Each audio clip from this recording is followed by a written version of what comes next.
ሙስሊሞች ነውራቸውን የሚናዘዙትና ንስሐ የሚገቡት ልክ እንደዚህ በአደባባይ ነው።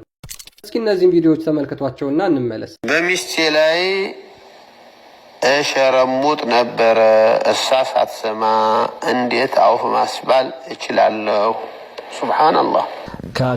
በተፈቀደ መልኩ ሳይሆን ባልተፈቀደ መልኩ በኋላ በኩል ግንኙነት አርገን ነበርና ኒካህ ይወርዳል የሚል ነገር ሰምቻለሁ እና ኒካችን ይወርዳል የሚል ጥያቄ አለ። ኒካህ አይወርድም ማለት ትንሽ ከበድዳል። ባለቤቴ ውጭ ነው ያለው። እሺ በስልክ ባወራን ሰዓት ሁሉም የሆነ ስናወራ ስሜታዊ የሚሆነው ነገር አለ። እሺ ማለት ያ ስሜቴን መጨረስ አለብኝ ምናምን ነገር ይለኛል ማለት ነው። እሺ እኔ ደግሞ ይሄ ነገር አይሆንም በሚል እንጨቃጨቃለን። መኮራረፍ ሙላ ይመጣል። እሺ ይሄ ነገር እንዴት ይታያል ነው? ከባል ጋራ ችግር የለውም። ቪዲዮዎቹ እንዳያችኋቸው ሙስሊሞች ያደረጓቸውን ጉዶች በአደባባይና በህዝብ ፊት ሲናዘዙ ተመልክታችኋል። እኔ የዚህ ቪዲዮ ዓላማዬ ሁለት ነው። አንደኛ የእስልምና ትልቁ አስተምሮ ነውርና ብልግና ሲሆን ሙስሊሞችም ስለ አምላካቸው ከሚጠይቁና ከሚያስተምሩ ይልቅ እንደዚህ አይነት ብልግናና ነውር ላይ ትኩረት ያደረገ መሆኑን ለማሳየት፣ ሁለተኛ ደግሞ እነርሱ ለህዝብ በአደባባይ ነውራቸውን የሚናዘዙትን ይዘነጉትና ደጋግመው በክርስትና ከሚያነሱት ተቃውሞ አንዱ የሰራችሁትን ኃጢአት ለንስሐ አባት ለምን ትናገራላችሁ ብለው ስለሚጠይቁ ነው። እኛ በክርስትና ለአንድ ካህን ብቻ ንስሐ የምንገባበት ምክንያት ባጭሩ ክርስቶስ ለእነርሱ ስልጣነ ክህነትን ስለሰጣቸው የጻድቅ ሰው ጸሎት እጅግ ኃይል ስለምታደርግ ስለ ኃጢአታችን እንዲጸልዩልን ነው። ማስረጃ የያዕቆብ መልእክት ምዕራፍ 4 ከቁጥር 16 ላይ ያለው ኃይለ ቃል እንደዚህ ይላል። ከእናንተ የታመመ ማንም ቢኖር የቤተ ክርስቲያን ሽማግሌዎችን ወደ እርሱ ይጥራ፣ በጌታም ስም እርሱን ዘይት ቀብተው ይጸልዩለት። የእምነትም ጸሎት ድውዩን ያድናል፣ ጌታም ያስነሳዋል። ኃጢአትም ሰርቶ እንደሆነ ይሰረይለታል። እርስ በራሳችሁ በኃጢአታችሁ ተናዘዙ ትፈወሱም ዘንድ እያንዳንዱ ስለሌላው ይጸልይ፣ የጻድቅ ሰው ጸሎት በስራዋ እጅግ ኃይል ታደርጋለችና ብሎ ይናገራል። ሙስሊሞች እናንተስ በየአደባባዩና በየቴሌቪዥን ጣቢያው ንስሐና ኑዛዜ የምትፈጽሙት ለምን ዓላማ ነው? ይሄ ከአላህ የወረደ ቃል ነው ይላል። ለምሳሌ ኦኬ፣ አላህ ደግሞ ፈጣሪ ነው። ፈጣሪ ደግሞ ፍጡር ሊሆን አይችልም፣ ምኑም ነገር ማለት ነው እኮ። አሁን ቁርአኑ ያላ ቃል ነው ፍጡር አይደለም ስትለን በምን ቋንቋ ነው የወረደው? በአረበኛ። በአረብኛ። ኦኬ። ስለዚህ አረብኛ ቋንቋውንም ያካትታል ማለት ነው እንትኑ ፍጡር አለመሆኑ።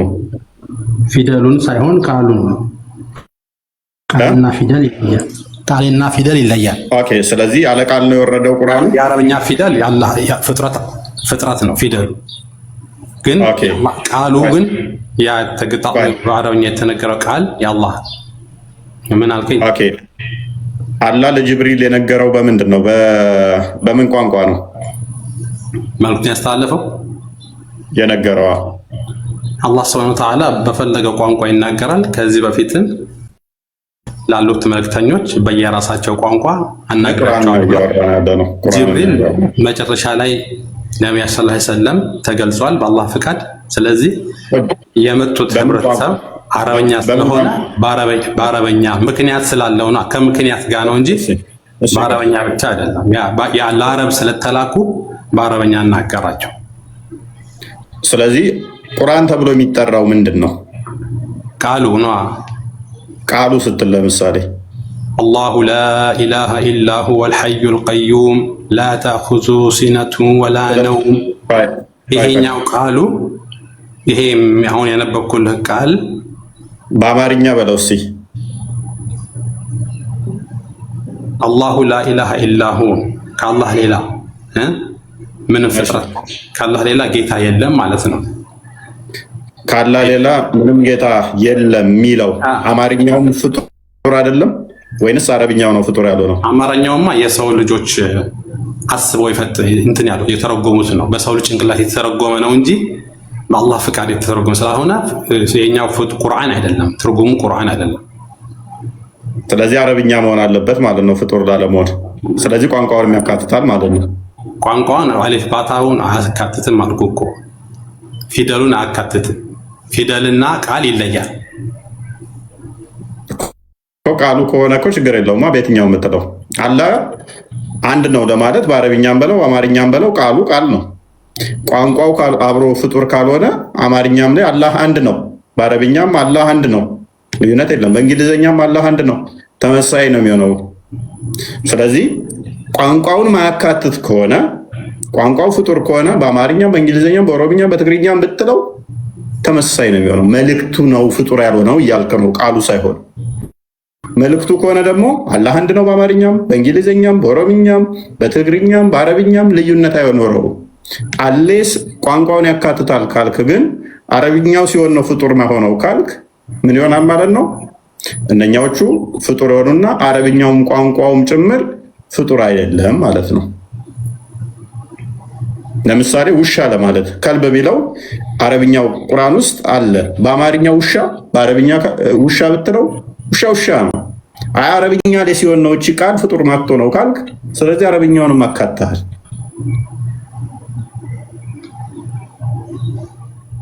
አሁን ለምሳሌ ቁል ሁወ አላሁ አሐድ ይላል አይደል? አላህ ስብሐነሁ ወተዓላ ምንድነው ብለህ የምትረጎመው? ይሄ አላህ አንድ ነው አይደል? በል አላህ አንድ ነው። አዎ በል ቁል። አረበኛው ግን አሐድ የሚለው በዩኒክ ዋን ነው። በዩኒክ ዋን ማለት አንድ ማለት nothing like him በቃ በዩኒክ ዋን ማለት ማተር ያደርጋል አንዱ ነው ማለት ነው። ስለዚህ አሁን ቆይ ስለዚህ ቀደም እንዳልኩ ነው። ለምሳሌ ከልብ የሚለው አረብኛው ቁርአን ውስጥ ፍጡር አይደለም ስትል ከልብ ነው ውሻ ነው። በአማርኛ ውሻ አልኩት። ምንድነው ልዩነቱ? አይ በአማርኛ ሲሆን እኛ ስትጠራው ግን ይሄንን ውሻ ፍጡር አይደለም። ስለዚህ ቋንቋውን ኮንሲደር እያደረክ ነው ፍጡር አይደለም የምትለው። ቃሉን ነው እንጂ ቋንቋን አይደለም አልኩ። ቃሉ እኮ አለ ቋንቋ እኮ አይኖርም ወንድማችን።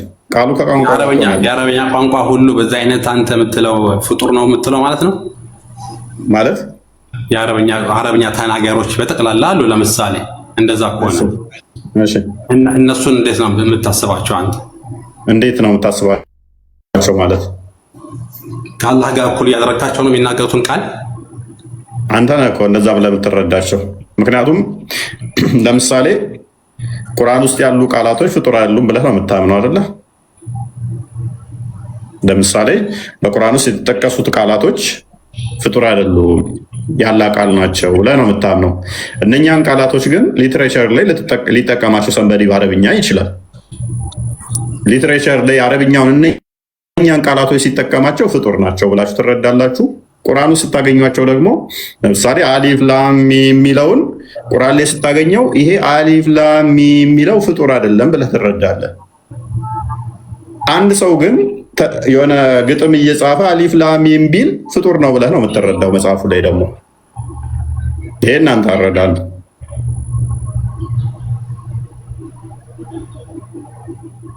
አላህ ሱብሃነሁ እሺ እንትን ልበልልህና ፍጡር አይደለም። መልካም። ስለዚህ ከባህሪው ነው። መልካም። እሺ የአላህን ባህሪ መቀየር ይቻላል? ማን ይቀይረዋል የአላህን ባህሪ? ስለዚህ ምንም መቀየር አይቻልም። አስቀድሞ የነበረ ነው፣ እንደዛው የሚቀጥል ነው አይደለ? የአላህ ባህሪ ማለት ምን ማለት ነው? ማለት ቃሉ የአላህ ቃል ፍጡር አይደለም ብለህ ተስማማን። ባህሪው ነው ብለህ ታምናለህ? ነው አይደለም ብለህ ነው? ባህሪው ነው መናገር ነው ባህሪው። ቃሉ ግን የሱ ነው። ኦኬ መናገርና ቃሉ ይለያል። መልካም። እሺ መናገሩ ባህሪው ነው። ቃሉስ ምንድን ነው? ቃሉስ የሱ ነው። ፍጡር አይደለም፣ የሱ ነው፣ የራሱ ነው። መልካም። መናገሩስ ፍጡር ነው አይደለም? ባህሪው ነው። መልካም። እሺ ከዚህ ጋር ተያይዞ ባህሪው ነው ፍጡር አይደለም። መልካም ተስማማው። እንደያ ከሆነ መለወጥም አይችልም ሊለወጥም አይችልም አይደለ? which means ፍጡራን ሊቀይሩት አይችሉም። የሱን ቃል ባህሪው ሊቀየር አይችልም። ኦልሬዲ አስቀድሞ ነበረ፣ ግዴታ ይሆናል አይደለ? የአላህን ቃል ሊለውጥ አይችልም ማንም ሰው። ምክንያቱም ለምሳሌ አላህ ሱብሓነሁ ወተዓላ በእኔ ያመነ በብቸኝነት የመሰከረ በላኳቸው ሁሉ ነቢያቶች ያመነ ጀነት አስገባዋለሁ ብሎ ቃል ይገባል። ያን ቃል ማንም መጥቶ ሊሽር አይችልም። መልካም እሱ ችግር የለውም። እሱ አሁን የአንተ ምርጫ ላይ የተጠጋ ነው። ማለትም ካመንክ ያገነት ትገባለህ፣ ካላመንክ ደግሞ ጋነም ትገባለህ። ቺዝ የአንተ ምርጫ የሰጠ ነው። ገብቶሃል አባባሌ? ያ ቃሉ ግን ማንም ሊቀይረው አይችልም። የእሱን ቃል ራይት፣ ያ የገባውን ቃል ማንም አለውጠውም። መልካም። በዚሁ መሰረት እስቲ ሱራ 108 አንዴ እንመልከተው። እስቲ አንዴ ቃል ክፈትልን። 108 ስንት? አንዴ ሄድና እሺ በቀራ ማነሳ አየት ነው 111 አንዴ እቀጥላለሁ። አንተ ጋር ቆይ ዋብያ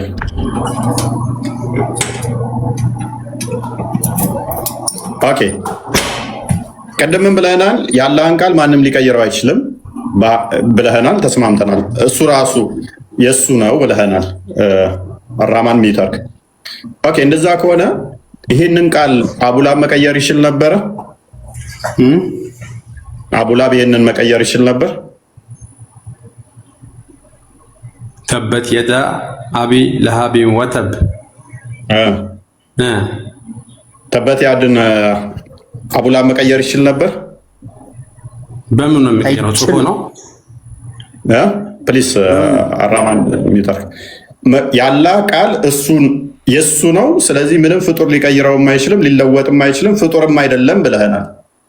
ያላ ቃል ፍጡር ካልሆነ ማንም ሊቀይረውም አይችልም ከሆነ ፍጥረት ከነ ሊቀይሩት ማይችሉ ባህሪ የሱ እስከሆነ ድረስ አሁን ተበት ያድን ወይንም ደግሞ የአቡላብ ሁለት እጆች ከሰሩ ጠፉ፣ እርሱም እንጨት ተሸካሚ ስትሆን ሚስቱም ከጭርት የሆነች ጋነም ትገባለች የሚለውን አላህ የራሱ ከሆነ ማንም ፍጡር ሊቀይረው ማይችል ከሆነ ፍጡርም ካልሆነ ይሄ አቡላብ መቀየር አይችልም፣ ነፃ ምርጫም የለውም ነበር ማለት ነው። ተረገማ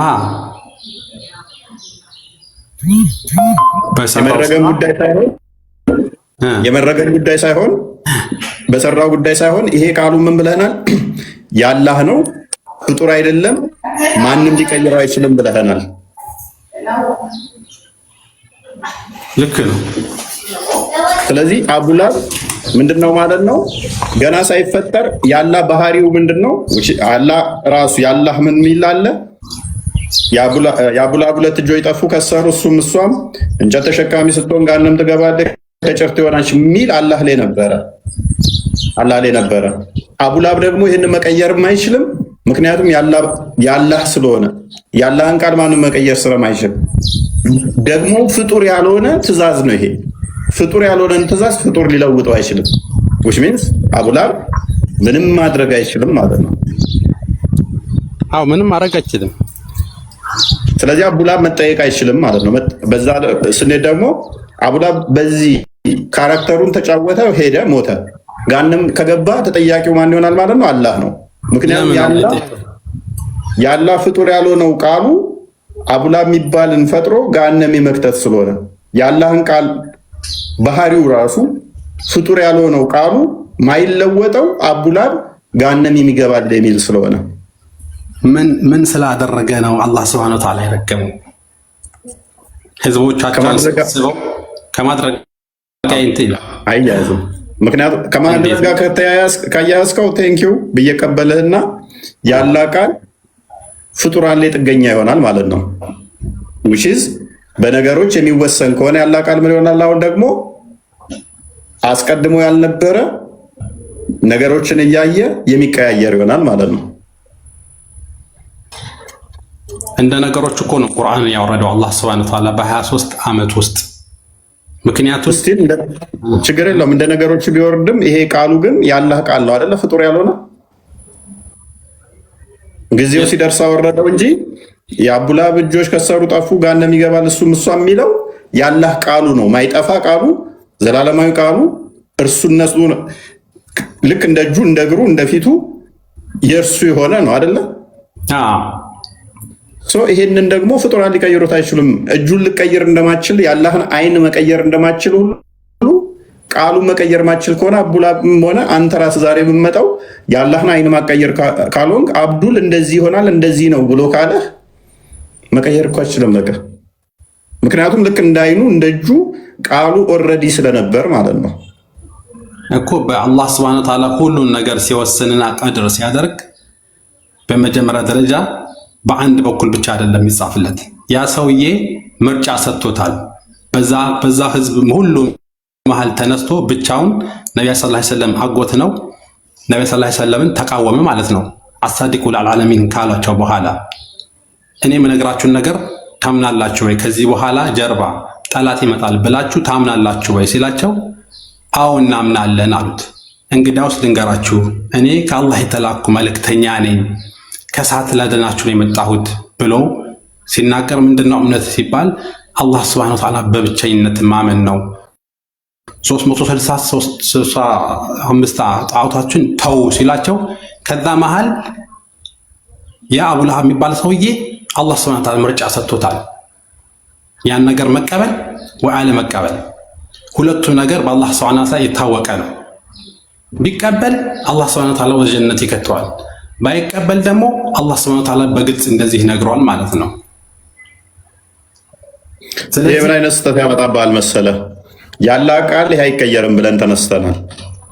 ያላ ቃሉ የሱ ነው፣ ልክ እንደ እጁ ነው፣ እንዳይኑ ነው። አቡላብ ገሃነም ይገባል የሚለው ያላ ቃል ነው ተባብለን ከተስማማን በኋላ ምንም አይነት ምርጫ ብታመጣ ወንድማችን፣ ምንም አይነት ኦፕሽን ብታመጣ 99 ምርጫ አምጥተህ አንዷ እቺ ከሆነች 99ኙን መምረጥ አይችልም። ለምን መሰለም አይችለው? ያላ ቃሉ ማይቀየር ነው፣ ልክ እንደ እጁ እንዳይኑ ነው። እርሱም ደግሞ አቡላብ ገሃነም ይገባል የሚል ነው። መምረጥ አይችልም። መምረጥ ነፃነቱን ኦልሬዲ ነፍጎታል። ምን በሚል አቡላብ ገሃነም ይገባል የሚል ወስኖታል። ከቀየረውማ ምን ይሆናል? አላህ ፍጡር ይሆናል ማለት ነው ይበልጥ። ወይንም ደግሞ ያላ ቃላት የሚለዋወጥ ይሆናል።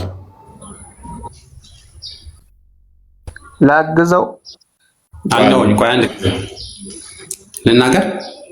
ቀጥል። አላህ Subhanahu Wa Ta'ala እውቀቱ አንድ ብቻ አረገህ ወሰንከው አንተ። አሁን ለምሳሌ በቃ ይሄ ሰው ጀሃነም ይገባል ብቻ ነው የተጻፈው ብለህ ነው የምታምነው አንተ። እንደዛ አይደለም።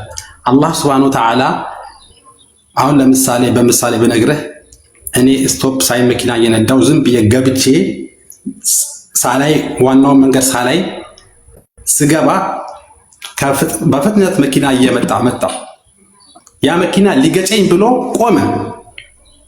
ሳይገጨኝ አክሲደንቱ ሳይፈጠር ማለት ነው። አሁን ያ አክሲደንቱ አለመፈጠሩ አላህ ያውቀዋል። ያ ደግሞ ሳይሆን ቀርቶ ያ አክሲደንት ቢፈጠር ያልተፈጠረው ነገር ማለት ነው፣ ገና አልተፈጠረም እኮ። ያ ቢፈጠር ደግሞ ምን አይነት ሲቹዌሽን ላይ እንደምሆን፣ ህይወቴ እንደማጣ ወይ እጄ እንደማጣ፣ የት ሆስፒታል እንደምሄድ፣ ምን እንደሚሆን እሱን ደግሞ ያውቀዋል። ያ ነገር ቢከሰት ሐሳቡ ቢሆን ግን አልሆነም። ገባ አባባሌ?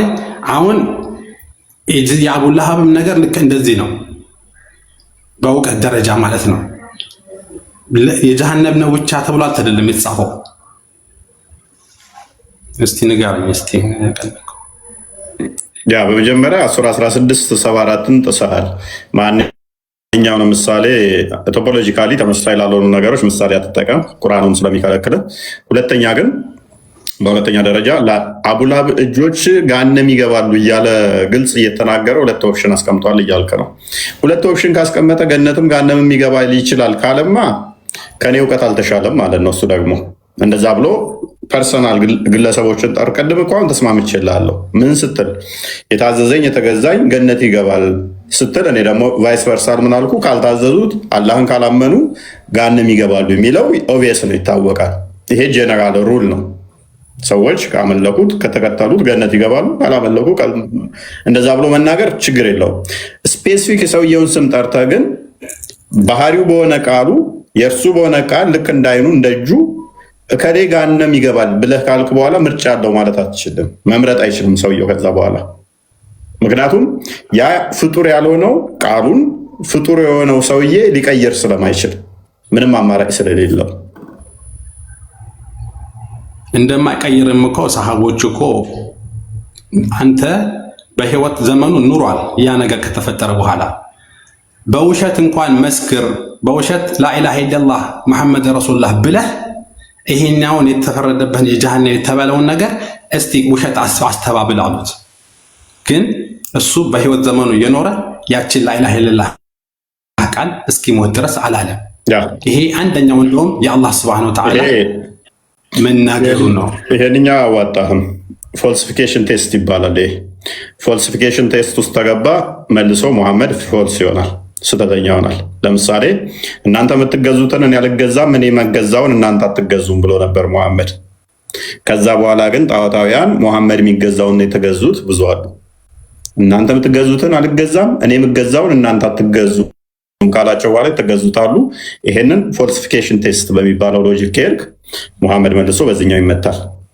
ፕላስ ደግሞ እብለትን በቀጣጠፈ በሙሐመድ ላይ የሚለው ሱራ 6 93 ወይም 92 አካባቢ ላይ ሙሐመድን ከጻፍኩለት ውጭ አያውቅም የሚለው ከዛ ቁርአንን ሲጽፍለት የነበረው ወደ ከእስልምና የወጣውና ከዛ በኋላ ሙሐመድ ምንም አያውቅም ያለው እሱ ኃይለኛ ቅጣት እንደሚቀጣ ተተናገረው በኋላ ያንኛው ሰውዬ ግን ተመልሷል። ሊያስገድደው የነበረው ሙሐመድ ማለት ነው ተመልሷል። አሁንም በፎልሲፊኬሽን ቴስት ከሄድክ ፌል ያደርጋል ማለት ነው።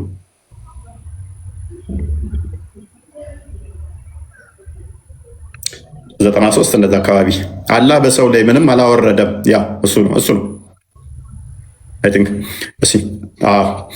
በአላህም ላይ እብለትን ከቀጣጠፈ ወይንም ወደ እርሱ ምንም ያልተወረደለት ሲሆን ወደ እኔ የተወረደልኝ ካለና አላህም ያወረደውን ቢጤ በእርግጥ አወርዳለሁ ካለ ሰው ይበልጥ በዳይ ማን ነው? በደለኞችንም በሞት መከራዎች ውስጥ በሆነን ጊዜ መላእክት እጆቻቸውን ዘርጊዎች ሆነው ለቅጥጥብ ነፍሶቻቸውን አውጡ፣ በአላህ ላይ እውነትን ያልሆነን ነገር ትናገሩ በነበራችሁትና ከአንቀጾቻችን ትኮሩ በነበራችሁት ምክንያት ዛሬ የውርደትን ቅጣት ትመነዳላችሁ የሚላቸው ሲሆን ብታይ ከፍ አድርገው ብዬ አስባለሁ። ለሙሐመድ ቁርአን ሲጽፍ የነበረው እኔም ሙሐመድ ነቢይ ከሆነ እኔም ነቢይ ነኝ፣ እኔ ነቢይ ከሆንኩ ሙሐመድም ነቢይ ነው ብሎ የተናገረው። ምክንያቱም የሆነ እንትን ጻፈና ለሙሐመድ ሲነግረው ትክክል ነህ ብሎ አለፈው። ሙሐመድ ያልነገረኝን አካትቼ ስነግረው ትክክል ነው ብሏል። ስለዚህ ሙሐመድ ከተሳሳተ እኔ ያልጠየቅም እሱን ነቢይ ነው ብለው ሲከተሉ ስለነበረ እሱ ትክክል ነቢይ ከሆነ እኔም ነቢይ ነኝ፣ እኔም ልክ ለሙሐመድ ሲወርድ እንደነበረው እኔም ነቢይ ነኝ ሲወርድልኝ ነበር ማለት ነው ብሎ ባለው ወረደልኝ ብሎ በተናገረው ነው ይሄ የወረደው። ከዛ በኋላ ሙሐመድ ሊያስገድለው ብዙ ጊዜ ሞክሮ ነበረ። ነገር ግን ዑመር መሰለኝ እሱ እንትን ስላለው ሳይገደል ቀርቷል ማለት ነው። ቅጣትም ሳይቀጣ ቀርቷል። ስለዚህ በፎልሲፊኬሽን ቴስት ውድቅ ይሆናል ማለት ነው። ኤኒዌይስ ራሂም ልርዳው እያለ ስለነበር ግባሲ አንድ ጥያቄ ጠይቅ። ቀጥል። እኔ የምለው በአንደኛ መልእክት ዮሐንስ ላይ ምዕራፍ 4 አካባቢ ላይ እግዚአብሔር ፍቅር ነው ይላል አይደል? እሺ አንደኛ ዮሐንስ ምዕራፍ 4 ቁጥር 8፣ አንደኛ ዮሐንስ ምዕራፍ 4 ቁጥር 16 እግዚአብሔር ፍቅር ነው፣ ፍቅር የሌለው እግዚአብሔርን አያውቅም ይላል። እሺ እና ፍቅር ይፈቀራል እንጂ አያፈቅርም አይደል? እሺ ይፈቀራል ማለት ምን ማለት ነው? ለምሳሌ እግዚአብሔር ብርሃን ነው ይላል። እግዚአብሔር ብርሃን ነው ሲል የምታየውን ብርሃን ማለት ነው። መልሶ ደግሞ ማቴዎስ ወንጌል ምዕራፍ 5 ቁጥር 30 አካባቢ እንደዛ እናንተ የዓለም ብርሃን ናችሁ፣ ብርሃናችሁ በሰው ላይ ሊበራ ይገባል ይላል። ኦኬ ቀጥል። አንተ ጋም ስላለ ማለት ነው። ለምሳሌ አላህ ኑር ተብሎ ይጠራል፣ ብርሃን ተብሎ ይጠራል። ብርሃን ባየ ቁጥር ግን ብርሃን ነው ማለት ነው ማለት አችልም። ስለዚህ እግዚአብሔር ፍቅር ነው ሲል ፍቅር ባህሪውን የሚገልጽበት ነው። ያ ፍቅሩም ደግሞ ለፍጡራን ሲሆን እግዚአብሔር የሰጠውን ለምሳሌ አንድ ልጁን እስከ መውደድ ድረስ እንደሰጠ ፍቅር እንዴት እንደሆነ እንዴት እንደተገለጠ ዮሐንስ ወንጌል ምዕራፍ 3 ቁጥር 16 ላይ ፍቅር ምን እንደሆነ ገለጸው ማለት ነው። እንዲሁም ደግሞ ማቴዎስ ወንጌል ምዕራፍ 11 ቁጥር 20 ምናምን አካባቢ ላይ ፍቅር እስከ ነፍስ እስከ መስጠት ድረስ እንደሆነ አስቀመጠው። ለሰዎች ያለው ፍቅር እንዴት እንደገለጠ ማለት ነው። ነገር ግን ኦንቶሎጂካሊ በስላሴ መካከል ከሆነ አብ ወልድን ይወዳል፣ ወልድ አብን ይወልዳል። ይህንን ኦንቶሎጂካሊ የሚነገር ነው። ኢኮኖሚካሊ ከሆነ ደግሞ ክርስቶስ ወይም ደግሞ አብ ልጁን እንዴት ስለኛ የሰጠውን ፍቅሩን እሱን ይቀመጣል። እንዲሁም ደግሞ ሮሜ ምዕራፍ 6 ላይ 6 ወይም 5 ላይ ከቁጥር 6 ጀምሮ ፍቅር ምን እንደሆነ እዛ ላይ ያስቀምጠዋል ማለት ነው። ኢኮኖሚካሊ ለእኛ ሲነገር፣ ኦንቶሎጂካሊ ከሆነ ግን አብ እና በወልድ በመንፈስ ቅዱስ መካከል ያለ ፍቅር ይነገራል። ያ ማለት ግን የሚፈቀር ምናምን የሚባለው እናንተ ጋር የሚመጣው እኛ ጋር አይመጣም ማለት ነው። ምክንያቱም እኛ አብ ወልድ መንፈስ ቅዱስ ብለን ስለምናምን ማለት ነው። የግድ የሚፈቀር ያስፈልጋል፣ አለበለዛ ፍቅር የለም የሚል አርጉመንቱ ማለት ነው።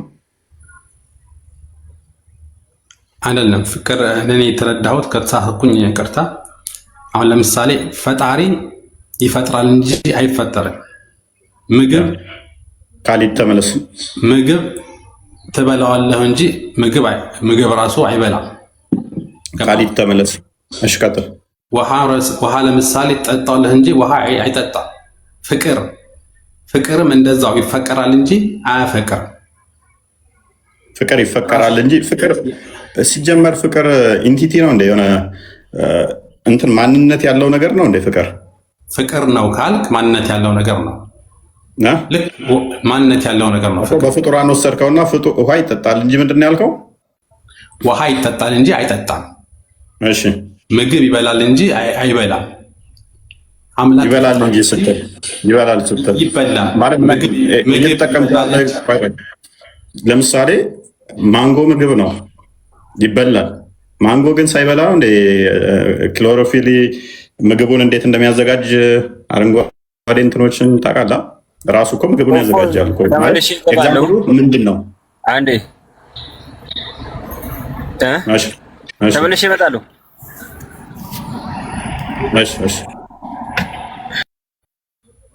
ራማን ቀጥል። እሺ ያ አንተ ያልከው ይብቃኝ። ኦኬ ቀጥል። እሺ ምንድን ነው ፖይንት? ማይገናኝ ኤግዛምፕል እያገናኘ ነው። ምግብ ይበላል ምንድን ነው? ምን አገናኘው? ማለት እግዚአብሔርን እናፈቅረዋለን እንጂ አያፈቅረንም ማለት ነው። ፍቅሩን እንዴት እንደገለጸ እኮ ነገርኩህ እኮ። ፍቅሩን እንዴት እንደገለጸ ፍቅር ምን እንደሆነም ደግሞ እግዚአብሔር ፍቅር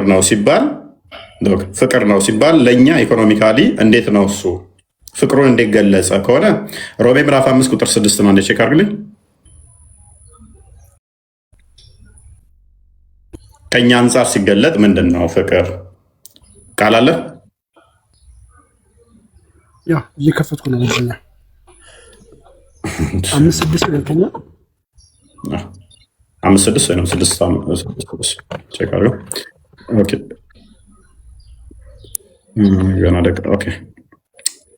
ገና ደካሞች ሳለን ክርስቶስ ዘመኑ ሲደርስ ስለ ኃጢአተኞች ሞቷልና፣ ስለ ጻድቅ የሚሞት በጭንቅ ይገኛልና፣ ስለ ቸር ሰው ግን ሊሞት እንኳ የሚደፍር ምናልባት ይገኝ ይሆናል። ነገር ግን ኃጢአተኞች ሳለን ክርስቶስ ስለኛ ሞቷልና እግዚአብሔር ለእኛ ያለውን የራሱን ፍቅር ያስረዳል። እግዚአብሔር ለእኛ ያለውን ፍቅሩን እንዴት በዚህ ያስረዳል? ፍቅር ምን እንደሆነ ማለት ነው። ስለኛ ያለውን ይልቁንስ እንግዲህ አሁን በደሙ ከጸደቅን በእርሱ ከቁጣው እንድናለን። ጠላቶች ሳለን ከእግዚአብሔር ጋር በልጁ ሞት ከታረቅን፣ ይልቁንም ከታረቅን በኋላ በሕይወቱ እንድናለን እያለ ይቀጥላል። ኤኒዌይስ ስለዚህ እግዚአብሔር ለእኛ ያለው ፍቅሩን እንዴት ገለጸልን? ፍቅር ምንድን ነው? እስከ ሞት ድረስ እኛ አንፈልግህም ብለን ስንመጣ ያ ፍቅር የሆነው ልጁን ልኮ ራሱ ፍቅሩን ለእኛ ገለጸልን። የመጨረሻ ፍቅር አገላለጽ ይሄ ነው ማለት ነው። ያ ማቴዎስ ወንጌል ምዕራፍ 11 ቁጥር አይዶን ነው ፍቅር ከዚህ በላይ የለም የሚለውን አስቀምጠው እንትን በለኝ። እሺ 11 ቁጥር ስንት ላይ ነው የሚያስታውሰኝ? ቁጥር 20 ምናምን አካባቢ ፍቅር ከሞት እስከ ሞት ድረስ ከመስጠት የተለየ ፍቅር የለም። ቁጥሩን ረስቼዋለሁ። ዮሐንስ ወንጌል ምዕራፍ 25 ቁጥር 23 ሁሉ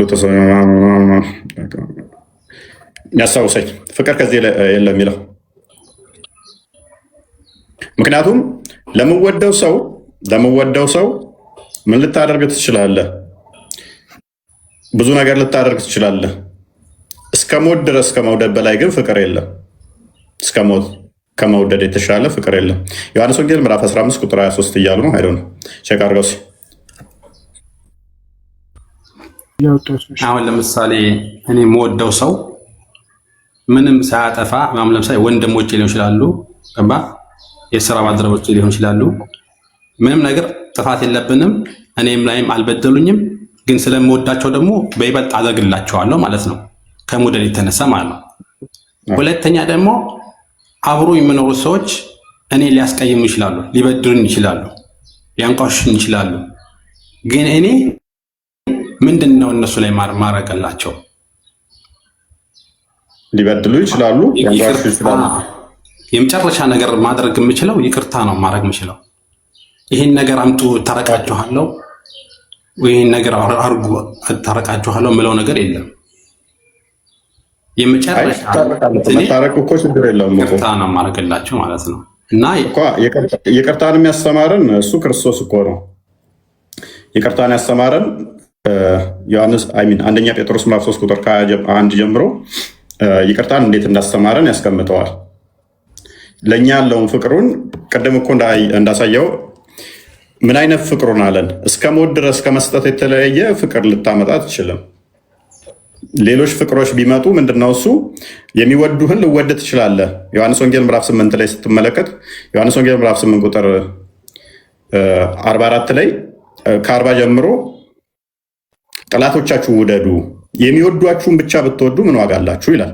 ዮሐንስ ወንጌል ምዕራፍ 15 ቁጥር 13 ላይ ቼክ አድርገው።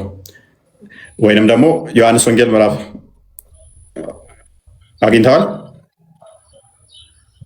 15 ስለዚህ የምወደውን ልወድ ትችላለህ፣ የሚጠላን ልጠላ ትችላለህ። እነኚህ ቀራጮች የሚያደርጉት ነው። ዮሐንስ ወንጌል ምዕራፍ 8 ላይ ከቁጥር 40 ጀምራ አንተ አንብበው።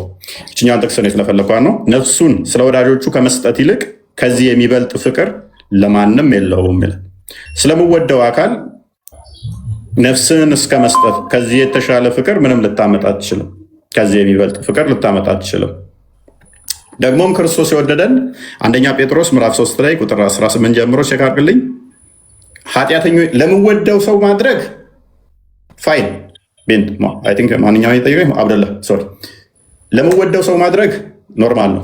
ለሚጠላ ሰው ቀደም ሮሜ ምዕራፍ 5 ቁጥር 6 እንደተመለከት ነው ገና ጠላቶች ሳለ ገና አመፀኞች ሳለ ከእርሱም ተለይተን አንፈልግም ብለን እርሱ ስለአንተ ማድረግ ከባድ ነው። ይሄ ፍቅር የሚወዱህም መውደድ ማንኛውም ያደርገዋል። እናትህ ትወዳለህ፣ ትወዳታለህ። ጓደኛ ይወዳል፣ ትወደዋለህ። ማንኛውም ያደርገዋል። ከፍ አድርገው። ዳሩ ግን ጌታን እርሱን ምን ላይ ነው የከፈትከው? ምንድን ነው የከፈትከው? አንደኛ ጴጥሮስ ምዕራፍ 3 ከቁጥር 18 ጀምሮ ከ18 አድርግል ከ15 ነበር ያልኩት። እሺ ከ18 አድርገው አፈር ለማድረግ ኦኬ። የእግዚአብሔር ፍቃድ እንዲህ ቢሆን ክፉ ስለማድረግ ሳይሆን በጎ ስለማድረግ መከራን ብትቀበሉ ይሻላችኋል። መጥፎ ስለማድረግ ሳይሆን በጎ ስለማድረግ መከራን ብትቀበሉ ይሻላችኋልና። ክርስቶስ ደግሞ ወደ እግዚአብሔር እንዲያቀርበን እርሱ ራሱ ጻድቅ ሆኖ ስለ አመፀኞች አንድ ጊዜ በኃጢአት ምክንያት ሞቷልና፣ በስጋ ሞቶ በመንፈስ ግን ሕያው ሆነ። ከፍ አድርገው። በእርሱ ደግሞ ወይ ወደ ነበሩት ነፍሳት ሰበከላቸው ጥቂቶች ማለት ምናምን። ከፍ አድርገው። ቁጥር 21 ይህ ደግሞ ከፍ አድርገው። ይህም ደግሞ ከፍ አድርገው። ኦኬ። ይህም ማለት ምሳሌውን ይህም በውሃ ኦኬ። የሰውነትን እድፍ ምን ላይ የከፈትከው? ኦኬ። ጴጥሮስ 3:18 ጀምረን ነው። ኦኬ እሺ፣ አንዴ ቆይ። ቁጥር 18 ላይ ምንድን ነበር የሚለው? ቼክ አድርግልኝ። 18 ላይ አመፀኞች ሳለን ምናምን የሚል ነው። ዳሩ ግን ጌታ እርሱ ክርስቶስ በልባችሁ ቀደሰ ነው ብሎ መጀመሪያ 18 ነገር ክርስቶስ ደግሞ በእግዚአብሔር ክርስቶስ ደግሞ በእግዚአብሔር እንዲያቀርበን እርሱ ጻድቅ ሆኖ ሳለ አመፀኞች አንድ ጊዜ በኃጢአት ምክንያት ሞተዋልና በስጋ ሞተ በመንፈስ ያው ነው። ኦኬ ለማ ለአመፀኞች ፍቅር ምንድነው? እሱ እስከ ሞት ድረስ መውደድ ነው አይደለ? ዮሐንስ ወንጌል ምዕራፍ 15 ቁጥር 13 እንደሚናገረው ፍቅር ከዚህ የሚበልጥ የለም። ለአመፀኞች እስከ ሞት ድረስ መውደድ ነው። ለማን ነው የሞተው? ለጻድቃኖቹ አይደለም፣ ለአመፀኞቹ። ይህንንም ያደረገው ለምንድን ነው? ፈለጋውን እንድንከተል ወይም ምሳሌ ለማድረግ ማለት ነው። ስለዚህ አንደኛ ዮሐንስ ቅድም እሱ የጠቀሰውን አሁን ቁጥር 4 አንደኛ ዮሐንስ ምዕራፍ 4 ከቁጥር 9 ጀምሮ ክፈተው። ከቁጥር 8 ጀምሮ ይህን ያብራራዋል።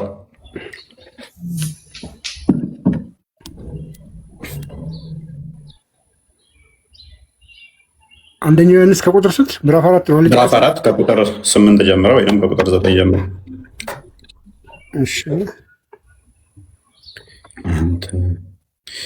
ፍቅር የሌለው እግዚአብሔርን አያውቅም። እግዚአብሔር ፍቅር ነውና የምታውቀው ራሱ ፍቅር ሲኖረ ነው። ምክንያቱም ትእዛዛቱ የምጠብቀው በፍቅር ካልሆነ በግዴታ ከሆነ ፍቅር አይደለም። ይሄ ተገደህ ነው እንጂ እያደረግክ ያለው ወደኸው አይደለም። የምታመልከው የምታምነውም በግዴታ እንጂ በፍቅር አይደለም። ይህን ደግሞ በፍቅር የማታደርገው ከሆነ እግዚአብሔርንም አላወቅ ተገደህ የምታደርግ ከሆነ። በዚህም የእግዚአብሔር ፍቅር በእኛ ዘንድ ተገለጠ። በምን? በዚህ በፍቅር በማድረግ ፍቅር ስለሆነ ፍቅሩን ደግሞ ልጁን በመላክ ገለጸው። በእርሱ በኩል በሕይወት እንኖር ዘንድ እግዚአብሔር አንድ ልጁን ወደ ዓለም ልኮታልና። ፍቅር ምን ያህል ድረስ ነው? ልጁን እስከ መላክ ድረስ። ፍቅርም እንደዚህ ነው። ፍቅር እንዴት ነው? እንደዚህ ነው። እግዚአብሔር እርሱ ራሱ እንደወደደን ስለኛ ስለ ኃጢአታችንም ማስተሰሪያ ይሆን ዘንድ ልጁን እንደላከ እንጂ እኛ እግዚአብሔርን እንደወደድ ነው አይደለም። ስለዚህ ከእኛ ምንዛሬ ወደዛ መሄድ ሳይሆን እርሱ ራሱ ስለወደደን ነው። ወዳጆች ሆይ እግዚአብሔር እንዲያደርጎ የቱ ጋር ነበርኩ? ወዳጆች ሆይ እግዚአብሔር እንዲህ አድርጎ ከወደደን እኛ ደግሞ እርስ በርሳችን ልንዋደድ ይገባናል። እርሱ ልጁን እስከ መላክ ድረስ አንፈልግህም ባልነው ሰዓት እፈልጋችኋለሁ ብሎ ከወደደን እኛ ደግሞ ምን ማድረግ አለብን? ቀደም አንደኛ ጴጥሮስ ምዕራፍ 3 ላይ ፍለጋውን እንድትከተሉት ኃጢአተኞች ሳለን ለእኛ ክርስቶስ መጣ ይላል አለ። የእሱ ምሳሌ ለማድረግ ማለት ነው። ፍለጋውን ማለት የእሱን ፈለግ እንድንከተል። እግዚአብሔርን ማንም ከቶ አላየውም። እርስ በርሳችን ብንዋደድ እግዚአብሔር በእኛ ይኖራል፣ ፍቅሩም በእኛ ፍጹም ይሆናል። ከፍ አድርገው ከመንፈሱ ስለሰጠን ቁጥር 16 አድርገው ወደ ቶፒኩ እንድንመለስ እኛም እግዚአብሔር ለእኛ ያለውን ፍቅር አውቀናል አምነንማል። እግዚአብሔር ፍቅር ነው፣ በፍቅርም የሚኖር በእግዚአብሔር ይኖራል፣ እግዚአብሔር በእርሱ ይኖራል። ስለዚህ ፍቅር በግዴታ የሚያደርግህ የሚያስገድድህ ሳይሆን የሚያስገድድህ ምንድነው? ስለ ፍቅር እንጂ ስለምወደው ነገር ብቻ የምታደርገው ሳይሆን ጠላት ሆነ ሳለ ለጠላት የምከፍለው ነው። እሱ አልፈልግህም ባልነው ሰዓት እርሱ ፈልጎ ነው የመጣ እስከ ሞት ድረስም የወደደ ለገዳዮቹም ለነሱ ፍቅርን ማሳየት። ይሄ የኮንዲሽናል ያልሆነ ወይም ደግሞ ነገሮች ላይ ሰጠህ መቀበል አይደለም። ለዚህ ነው ዮሐንስ ወንጌል ምዕራፍ 8 ክፈቱና አንዴ ወደ ፖይንታችን እንመለሳለን። ቀራጮች የሚያደርጉት ፍቅር አለ፣ ደግሞ ለእኛ የተነገረን ፍቅር አለ። ስትወደኝ ወዳለሁ። የስላሴ ታወቀ ፕሊስ ብልግና አንስ ከስራ አድርገው ታታር እያደረግተናል 8:40 ጀምሮ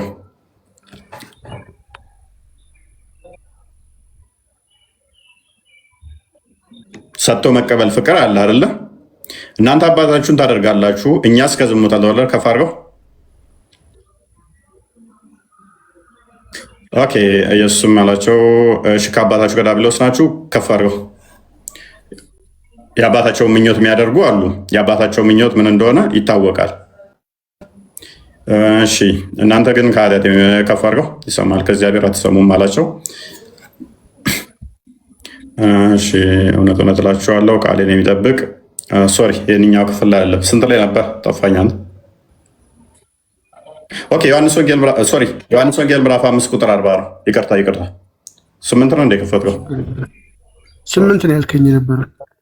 ሶሪ 5:40 እየረሳሁ ነገር ግን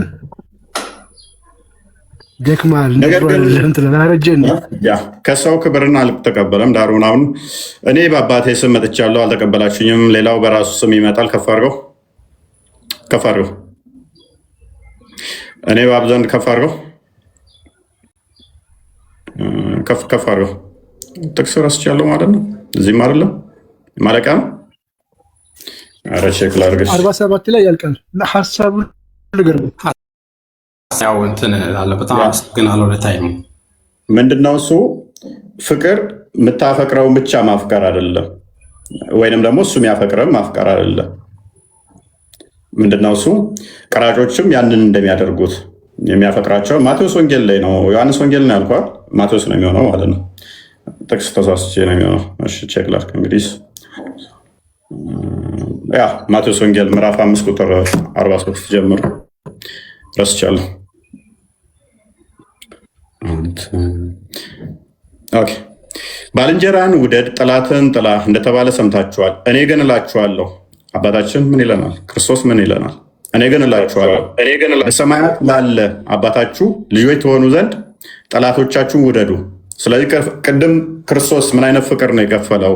ለእኛ የተገለጸው ፍቅር ምንድን ነው? አንፈልግህም ስንለው ፍቅር ስለሆነ አንተ የምታውቀው ፍቅር ወይም መብላትና መጠጣት ላይ ዲፔንድ የሆነ መስጠትና መቀበል ላይ ሳይሆን ነው አልፈልግህም ለሚለው የሚከፈል ነው ፍቅር። ኦኬ ይሄ ክርስቶስ ለእኛ የከፈለው ነው። የእሱን ፍለጋ እንድንከተል ደግሞ ምን አይነት ትእዛዝ ነው የሰጠን? እኔ ግን እላችኋለሁ በሰማያት ላለ አባታችሁ ልጆች ትሆኑ ዘንድ ጠላቶቻችሁን ውደዱ፣ የሚረግሟችሁ መርቁ፣ ለሚጠሏችሁ መልካም አድርጉ፣ ስለሚያሳድዷችሁም ጸልዩ። እርሱ በክፉዎችም በበጎችም ላይ ፀሐይን ያወጣልና በጻድቃንና በኃጢአተኞች ላይ ዝናቡን ያዘንባል እና ከፍ አድርገው አለቀ። ስለዚህ ይሄንን አድርጉ አሉ 46 ቦስ ያ የሚወዷችሁን ብትወዱ እችን ፓርት ስለምፈልጋ ነው። የሚወዳችሁን ብትወዱ ምን ዋጋ አላችሁ? ቀራጮችስ ያንን ያደርጉት የለ ወይ? ስለዚህ ኮንዲሽናል ሆነ ሰጥቶ መቀበል ላይ አይደለም ፍቅር። ነፍስ እስከ መስጠት ድረስ ሲል አመፀኞች አንፈልግህም ላሉት ነው ነፍስ የሰጠው። ከዚህ በላይ የለም ይላል። የምትወዱትም ለምትወደው ሜይ ቢ ምናልባት በጭንቅ ፍቅር ላይ ነፍሱን መስጠት የሚሰጥ ሊገኝ ይችላል ይላል መጽሐፍ ቅዱስ። በጭንቅ ሊገኝ ይችላል። ነገር ግን ለሚጠሉት አንፈልግህም ለሚሉት ግን ነፍሱ የሚሰጥ ይገኛል ወይ? እንደዚህ አይነት ፍቅር ይገኛል ወይ? አይገኝም። የሚወዷችሁን ብትወዱ ምን ዋጋ አላችሁ? ቀራጮችስ ያንን ያደርጉት የለም ወይ? ወንድሞቻችሁን ብቻ እጅ ብትነሱ ምን ብልጫ ታደርጋላችሁ? አሕዛብስ ያንን ያደርጉት የለም ወይ? እንግዲህ የሰማይ አባታችሁ ፍጹም እንደሆነ እናንተ ፍጹሙ ነው። ስለዚህ አምላካችን ፍጹም ፍቅር ነው ያለው። የእኛስ ፓርሻሊቲ ነው። የሚወዱን ነው የምንወደው። ዳቦ ለሰጠ ዳቦ ትሰጣለህ እንጂ ባልሉ አናትህን እያለ ዳቦ አትወረውርለትም። አንተ በሶፍት ሲመጣ እሱ አንተ አይሜን እሱ በኮብልስቶን ሲያባረረ አንተ በሶፍት አይደለም የምታባረረው። እሱ ዶላር ሲወረውርልህ አይሜን ድንጋይ ሲወረውርልህ አንተ ዶላር አትወረውርለትም። እኛ ፓርሻሊቲ ያለብን ማለት ነው። ስለዚህ ፍቅርን ራሱ ሲገልጸው እርሱ ፍጹም አምላካችን ፍጹም የሆነ ፍቅር ነው ያለው ለእኛ። እኛ ግን ፓርሻሊቲ ነው። ግን የእሱን ፈለግ ደግሞ እንድንከተል ታዘናል። ምንም እንኳን ፍጹም ፐርፌክት ባንሆንም በፍቅር እንደዛ እንድንከተል ታዘናል። ሜይ ቢ እዚህ ላይ የቆየንበት ይመስለኛል። ይቅርታ ብዙ ጥቅሶችን እዚህ ላይ ይበልጥ ደግሞ ለማብራራት ሮሜ ምዕራፍ 12ን ከቁጥር 14 ጀምሮ ወይም ከቁጥር 12 ጀምሮ በደንብ ያብራረዋል። እሱን ያው ስለ ፍቅር በአንጻራዊነት ያስቀምጠዋል። ቆይ ይቅርታ ጠይቄ ልውጣ። ቆይ ቶፒኩ ላይ እንግባና ትጠይቃለህ። ቶፒኩን ፓራፍሬዝ እናድርገውና ዋና ቶፒክ ይሄ ምንድነው? እሱ ያለ ቃል ፍጡር አይደለም። ኦኬ ያለ ቃል ፍጡር ካልሆነ ያ ቃሉ ራሱ ፍጡር ካልሆነ በቂያማ ቀን ይመጣል። ባይዘ እሱን ደግሜ ገባበታለሁ። ያረጀ ሰው ሆኖ ይመጣል። ያረጀ ሰው ሆኖ እንደገረጣ ሰው ሶሪ የገረጣ ሰው ሆኖ ይመጣል ቃሉ። ተዛም ሸፋ ይሆናል፣ አማላጅ ይሆናል ለሰዎች። ኦኬ ከአላህ ጋር ይነጋገራል፣ ኮሚኒኬት ያደርጋል። ከመቃብር ገና ሲወጡ አወቃችሁኝ እኔ ባልደረባህ ቁርአን ነኝ ብሎም ይናገራል። ኦኬ የአላህ ቃል ፍጡር አይደለም። በቂያማ ቀንም ይመጣል፣ ተምምኑ ጋርም ይነጋገራል፣ ታላህ ጋርም ደግሞ አማላጅ ይሆናል። ፍጡር ያልሆነው የአላህ ቃል የገረጣ ሰው መስሎ ይመጣል። አንድ አይደለም። ሱረቱ በቅራና ሊምራን ደግሞ እንደ ግሪሳ እንደ ወፍ ሆኖ ነው ይመጣው። ኦኬ የዛን ለታ ስንት የአላህ ቃል ፍጡር ያልሆነ መናገርስ ይችላል? እኛ ክርስቶስ የእግዚአብሔር ልጅ እርሱ የአብ የባህሪ ቃሉ በስጋ ተገልጧል ብለን እናምናለን። መጥቷል ብለን እናምናለን። ፍጹም የኛን የባሪያውን መልክ ይዞ በስጋ ተገልጧል። የአብ ቃሉ በስጋ ተገልጧል፣ እኛም መስሏል ብለን እናምናለን። እነሱ ደግሞ የአላህ ቃል ቁርአን ፍጡር አይደለም፣ በወረቀት ማይታየው ማይዳሰሰው ማይነካው የአላህ ቃል በሚነካ በሚዳሰስ በሚታይ መልኩ ቁርአን ላይ የሰፈረው ፍጡር አይደለም። ምንም እንኳ ቁርአኑ ወረቀቱ የሚታየው የሚዳሰሰው ፍጡር ነው ቢሉ ይሄ ማይታየው ማይዳሰሰው በሚታይ ተተገለጠ ፍጡርም ካልሆነ እኛም ያ የማይታየው ማይዳሰሰው ማይነካው የአብ የባህሪ ቃሉ በሚታይ በሚዳሰስ በሚነካ ሁሉም ፈጥሮ ማርያምንም ስጋውን ፈጥሮ በስጋ በዛ ተገለጠ፣ ታየ፣ ተዳሰሰ ብለን እናምናለን። ግን እነሱ ጋር ወረስት የሚሆነው ምንድን ነው? በቂያማ ቀን የፍጡር ያልሆነው ቁርአን መዓት ሰው ሆኖ ሲመጣ የለ ምንም እንኳን ባይወለድም ራሱ ሞዳሊዝምን ይዞ የገረጣ ሰው መስሎ ይመጣልም ኮሚኒኬትም ያደርጋል ካላህ ጋር። ከዛ ይሄው ፍጡር ያልሆነው ቃል ደግሞ ለምሳሌ ሱራ 33 ቁጥር 53 አንዴ ቼክ አድርግልኝ። ይሄው ፍጡር አይደለም ወይ ማለት ዲፔንድ ያላህ ቃል ነገሮች ላይ ጥገኛ ይሆናል ወይ? ቃል አለ ሱራ 33 አልአሕዛብ 53 ላይ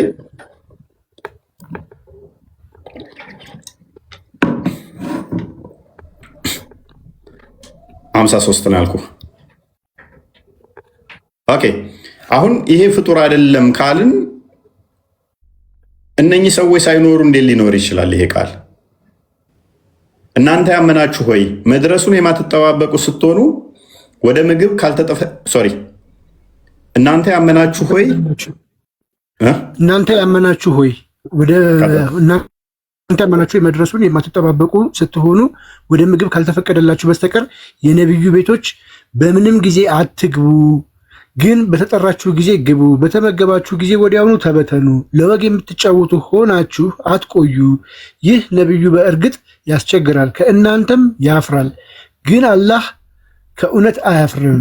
ዕቃንም ለመዋስ በጠየቃችሁ ጊዜ ከመጋረጃ ጀርባ ሆናችሁ ጠይቋቸው። ይህ ለልቦቻቸውም የበለጠ ንጽህና ነውና። የአላህም መልእክተኛ ልታስቸግሩ ሚስቶቹንም ከእርሱ በኋላ ምንጊዜም ልታገቡ ለእናንተ አይገባችሁም።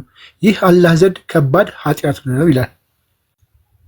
አሁን ይሄ የአላህ ቃል ነው ባህሪው ማለት ብሎ ለመቀበል እኔ ይከብደኛል ማለት ለፈጣሪ እነኚህ ይሄ የመጣበት የወረደበትን ስታነቡት ሀዲሳቶችን እና ተፍሲሮች በዚህ ጉዳይ ላይ ሱራ 4:3 ላይ ለወንዶቹ 3:3 አንዳንድ 2:2 4:4 አግቡ፣ አለማስተካከል የምትፈሩ ከሆነ አንዷን ብቻ አግቡ እና አንዷን ብቻ አግቡ ወይም በእጆቻቸው የያዛችሁትን እንትን በሉ ከሚለው ጋር ዘይነብን ሲያገባን ይህንኛ የወረደው ዘይነብን ሲያገባ ታሪኩን ታውቁታላችሁ። ሱረቱ አልአሕዛብ ቁጥር 37 ላይ ያለውን ታሪክ ማለት ነው። ዘይነብ አስቀድማ የእንትና ሚስት ነበረች።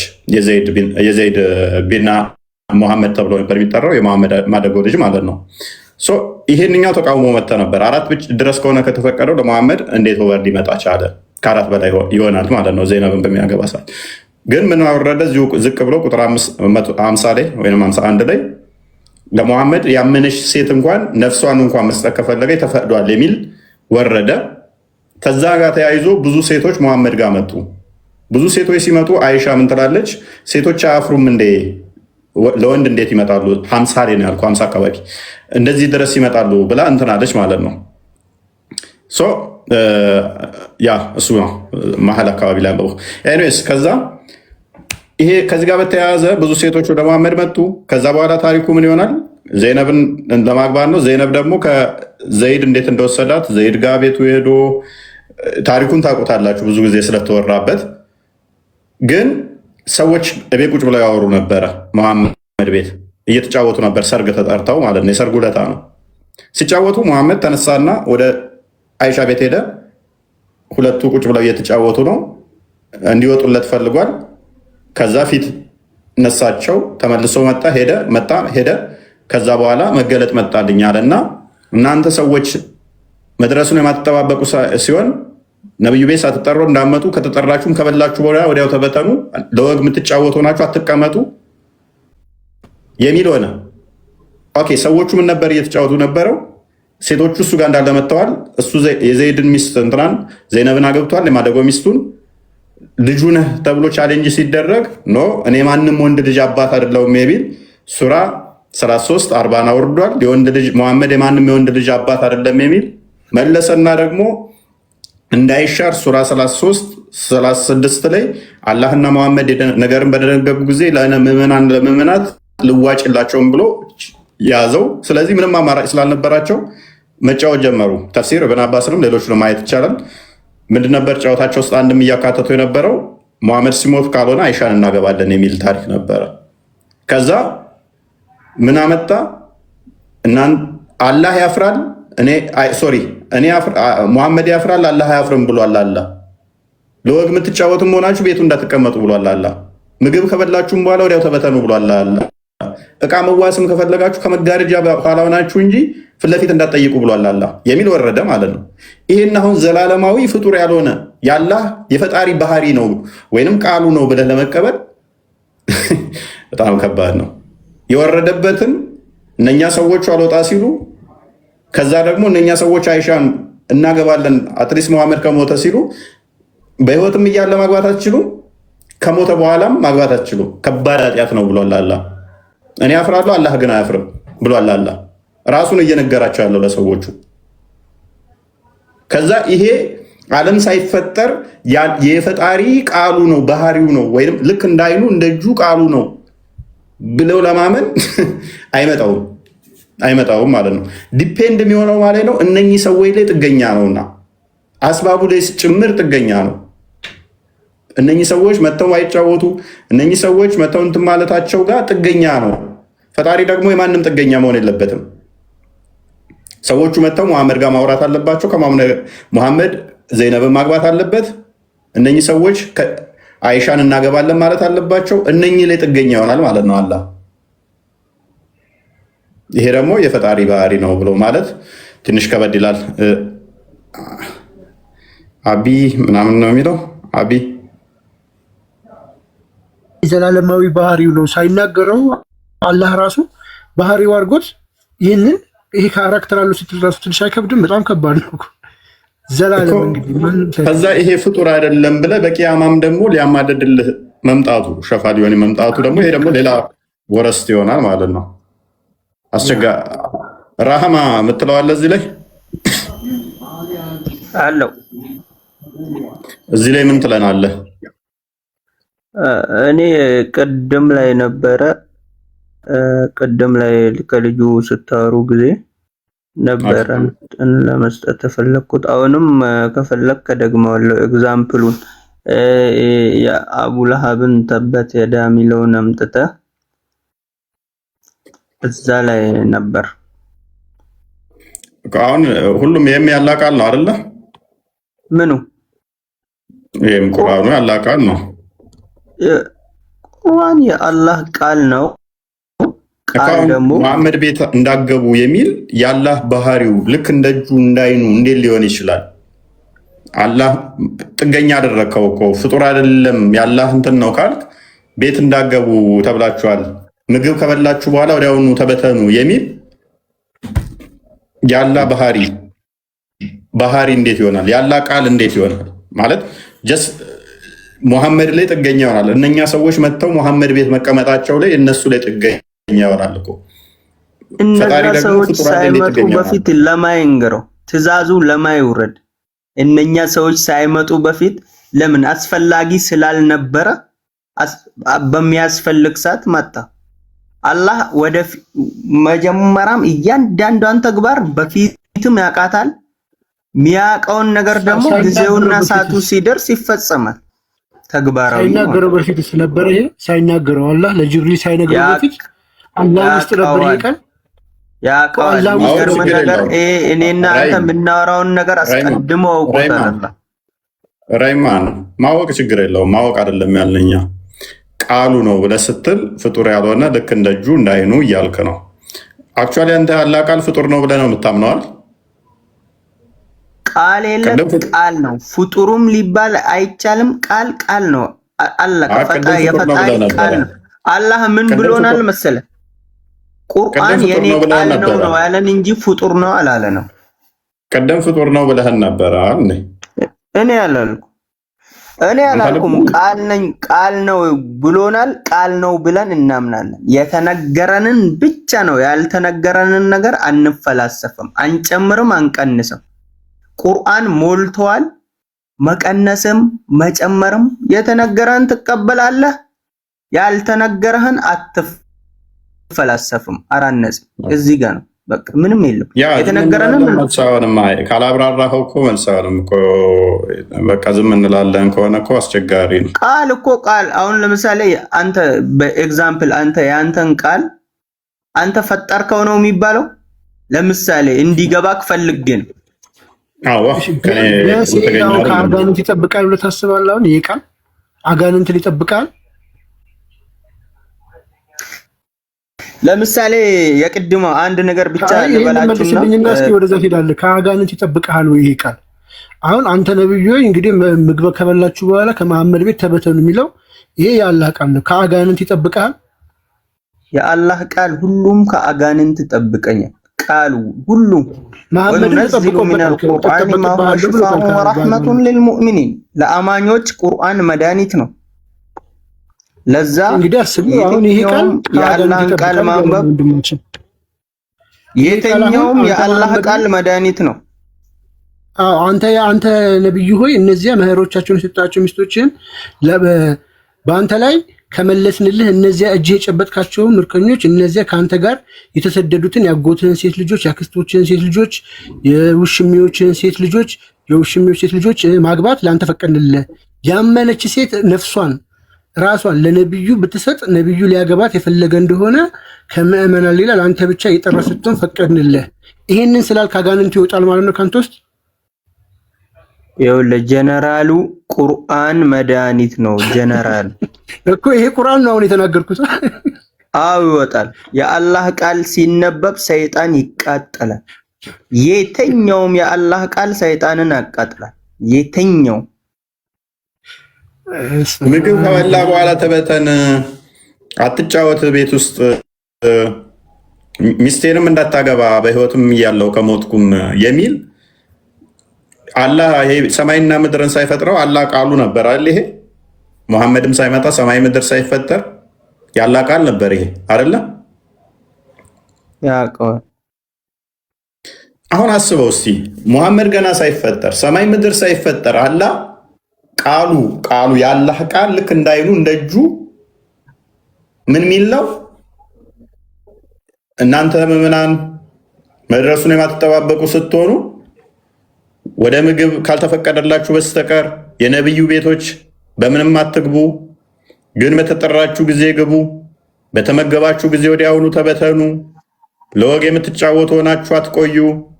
ይህ ነብዩ በእርግጥ ያስቸግረዋል፣ ከእናንተም ያፍራል፣ ግን አላህ ከእውነት አያፍርም። ዕቃንም ለመዋስ በጠየቃችሁ ጊዜ ከመጋረጃ ኋላ ሆናችሁ ጠይቋቸው። ይህ ለልቦቻችሁና ለልቦቻቸው የበለጠ ንጽህና ነው። የአላህንም መልእክተኛ ልታስቸግሩ፣ ሚስቶችንም ከእርሱ በኋላ ልታገቡ፣ ምንጊዜም ልታገቡ ለእናንተ አይገባችሁም። ይህ አላህ ዘንድ ከባድ ኃጢአት ነው እያለ ፍጥረት ገና ሳይፈጥር ብቻውን ይሄ የእሱ ቃል ሆኖ ሲኖር ምንድን ነው እያልከን ያለው? አንተ ፍጡር ስለሆንክ እኮ ነው የሚገርም።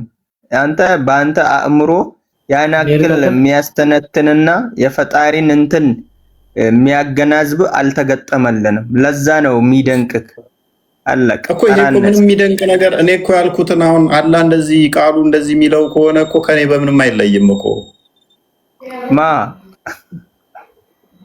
ይሄንን ታምር እንደ ብለህ ልጠራው ማን ነው ካንተ ማይለየው? ሰማይና ምድርን ሰባት ሰማያትና ምድርን ያለ ምሰሶ ያቆመው ነው ካንተ ማይለየው? አንተን የፈጠረው ነው ካንተ ማይለየው? ኖ ወደዛው ሳገባ ይሄን እዚሁ ላይ አድርገዋል። አይለይም አልከኩ ከኔ አይለይም እኮ ይሄንን አሁን ነጥብ ያዝና ወደ ሌላ ቶፒክ ውስጥ እንዳንገባ ይሄውን ቃሉ ነው ስትል ልክ እኔ እንዳልኩት እኔ ማንኛውንም ሰው ልል እንደምችለው ቤት ያትምጡ ሳልጠራችሁ እንዳመጡ ከመጣችሁም ከበላችሁ በኋላ ከቤት ውጡ ቤቴ ውስጥ ለወግ የምትጫወቱ አትሁኑ እቃም ከፈለጋችሁ በሩቅ ሆናችሁ ከመስኮት በኋላ ጠይቁ ብዬ ልናገር እንደምችለው ሚስቴርም እኔ አፍራለሁ ፈጣሪ አያፍርም ብሏል። ሚስቴርም አሁን ማግባት አትችሉም ከሞትኩ በኋላ አታገቡም። ይሄ ለፈጣሪ ፍጡር ያልሆነ ልክ እንዳይኑ እንደጁ ነው ስትል ሃው አንተ ግን እቺን ቃል ራሱ እንዲህ እንደምታወራት አስቀድመ አታቅም ነበር። አይገርምህም? አሁን ትላንትና ለምሳሌ ከኔ ዛሬ ይሄን እንደምታወራ አላወቅም፣ ግን ፈጣሪ ያውቀዋል። ማወቅ ማተራ ያደርጋል። እዚህ ጋር እኔ ልቀጥል ማለት ነው።